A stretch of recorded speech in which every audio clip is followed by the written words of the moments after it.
Today we will be reviewing the anatomy of uvea. Uvea is the middle layer of the eyeball and is also called as the vascular layer. As we can see from this picture, this is the sclera, this being the retina, and the middle layer is the uvea.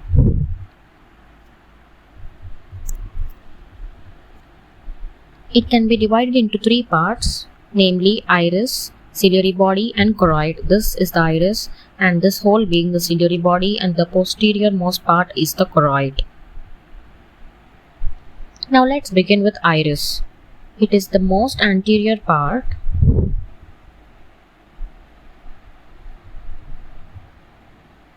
and in its center we can make out an aperture of around 4 mm diameter, which is called the pupil. Iris divides the space between the cornea and the lens into two chambers. Anteriorly we have the anterior chamber and posteriorly we have the posterior chamber. Here this is a magnified eye and this central part is the pupil, which is the 4 mm diameter which we talked about. This line of frills divides iris into a centrally located pupillary zone and a peripherally placed ciliary zone. Ciliary zone contains blood vessels and crypts. These crypts are arranged in two rows, peripherally and centrally, around the pupillary zone. This line of demarcation is called as the collarette. Next, moving on to the microscopic appearance of iris, we have four layers, the first being the anterior limiting layer, which consists of melanocytes and fibroblasts. It is devoid of crypts and it gives iris its color due to the presence of melanocytes. That is about anterior limiting layer. Second one being iris stroma, which contains collagen and muscles, which are sphincter pupillae and dilator pupillae. Sphincter pupillae is located in the pupillary zone, whereas dilator pupillae is located in the ciliary zone. Sphincter pupillae is also called as the circular muscle. Dilator pupillae is the radial muscle. Circular muscles, they cause meiosis and are innervated by parasympathetics, whereas radial, they cause mydriasis and are innervated by the sympathetics. This is about the stroma and the muscles. The last two layers of the iris are anterior and posterior pigmented epithelium.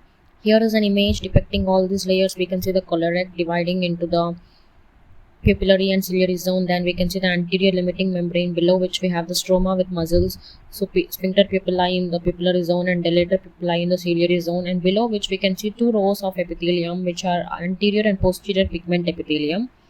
The anterior pigment epithelium is a continuation of the pigment epithelium of retina and ciliary body, whereas posterior is a continuation of the non-pigmented epithelium of the ciliary body. So these are the four layers of iris. Next, moving on to the second part, that is the ciliary body. This is the forward continuation of the choroid and on cross section it appears triangular. Here we have two parts, a part projections and a plane part. Anteriorly it is the pars plicata, the part with projections, and posteriorly we have pars plana. They are 2 mm and 4 mm respectively in dimensions. And now let us see the microscopic structure of ciliary body. They have 5 layers. This is the outermost layer which we are seeing here. This is the supraciliary lamina and it extends anteriorly as anterior limiting membrane that we have seen in iris, and posteriorly it extends as suprachoroidal lamina of choroid, which we will see in the next few minutes. And now, so this is the supraciliary lamina. The next one is the stroma. So the stroma contains blood vessels and fibrous tissue, but mainly it consists of ciliary muscle. As we can see, this all is the ciliary muscle. It has three components. This longitudinal fibers which extend longitudinally, and then circular fibers we can see here, and in between we have the radial fibers. These are three components of ciliary muscle. Longitudinal fibers help in aqueous outflow, which is important, and ciliary circular fibers, they help in accommodation. So this is about the ciliary muscle, which has three components. It is having parasympathetic innervation, which is supplied by short ciliary nerve. Then the third layer is the pigmented epithelium.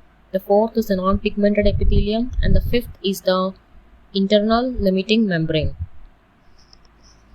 As we can see, this dark maroon shaded is the pigmented layer. It extends posteriorly as the retinal pigmental epithelium and anteriorly as the anterior pigment epithelium of the iris.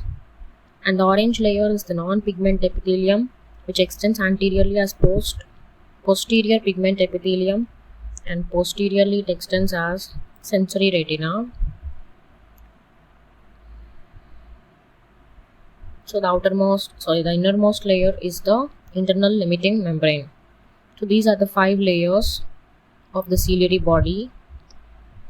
The anterior extensions we have already seen with iris. Now let's move on to the ciliary processes.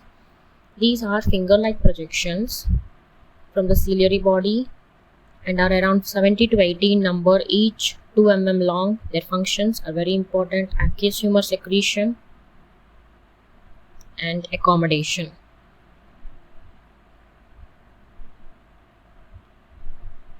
Next, let's move on to the last part, that is the choroid. It is the posterior most part and it extends from optic disc to ora serrata.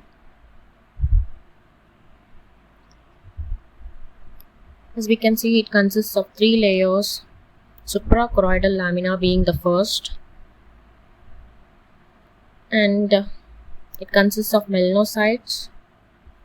There is a space between the sclera and this layer which is called the suprachoroidal space, which is important. That is about suprachoroidal lamina, which we saw earlier as the posterior extension. Then we have the stroma. Stroma consists of fibrous and all, but the most important being the blood vessels. They are arranged in 3 layers. We have a layer of large vessels, that is the Hylar's layer, and a layer of medium-sized vessels, that is the Sattler's layer, and in the end we have choriocapillaries. And right beneath the choriocapillaries we have basal lamina, which is also called as the Bruch's membrane. It's important, and this is in close contact with the pigment epithelium of retina. Now let's see the last topic, that is about the blood supply of the uvea. It has 3 arterial sources: the posterior ciliary artery dividing into short posterior ciliary artery and the long posterior ciliary artery. Short posterior ciliary artery arises as 2 trunks which give out 10 to 20 branches each of its own, and then all of them pierce sclera around the optic nerve. These then supply the choroid. That is about the short posterior ciliary artery. Now let's moving on to the long posterior ciliary artery. These arise as 2 branches, nasal and temporal branch. Both of them, they pierce sclera obliquely, lying around medial or lateral to the optic nerve, and do not give out any branches. These then enter the suprachoroidal space and reach till the ciliary muscle. Now let us see the last one, that is the anterior ciliary artery. These are derived from the muscular branches of the ophthalmic artery. So they are derived from all the 4 rectus, but from superior, inferior and medial we get 2 branches, whereas from lateral it derives only 1 branch. So total we have 7 branches. Now these they pass anteriorly in episclera. They do not pierce sclera in the beginning. They supply the sclera and the limbus, and then they pierce the limbus to enter into the ciliary muscle, where our long posterior ciliary arteries are waiting. So it's evident that these both now anastomose at the root of the iris to form what is called as major arterial circle, and then they also pass through the iris anteriorly and at the pupillary margin they anastomose to form the minor arterial circle. So major forms at the root and minor forms at the pupillary margin. Now let's see this diagram. Here we have the short posterior ciliary artery. They enter as 2 trunks, divide into many branches around the optic nerve, supply the choroid, and then the long posterior ciliary artery. They do not give out any branches, enter the ciliary muscle over here, and then the anterior ciliary artery where these both anastomose at the root of the iris to form major arterial circle, and then they pass through the iris and then they form the minor circle. Now let's see the venous drainage. So it is the varicose vein. The vortex veins are 4 in number. They are superior temporal, inferior temporal, superior nasal, and inferior nasal. These drain into superior and interior ophthalmic veins, which further drain into cavernous sinus. So that is about the blood supply and uvea and its anatomy as a whole.